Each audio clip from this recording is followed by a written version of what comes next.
श्रीमहालक्ष्मी क्षीरसागरकन्यका उत्तिष्ठ हरिसम्प्रीते भक्तानां भाग्यदायिनी श्रीलक्ष्मी श्रीमहालक्ष्मी क्षीरसागरकन्यका उत्तिष्ठ हरिसम्प्रीते भक्तानां भाग्यदायिनी उत्तिष्ठोत्तिष्ठ श्रीलक्ष्मी विष्णुवक्षस्थलालये उत्तिष्ठ करुणापूर्णे लोकानां शुभदायिनी उत्तिष्ठोत्तिष्ठ श्रीलक्ष्मी विष्णुवक्षस्थलालये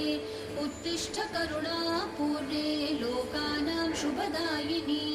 श्रीपद्ममध्यवसिते वरपद्मनेत्रे श्रीपद्महस्तचिरपूजितपद्मपादे श्रीपद्मजातजननी शुभपद्मवक्त्रे श्रीलक्ष्मी भक्तवरदे तव सुप्रभातम्।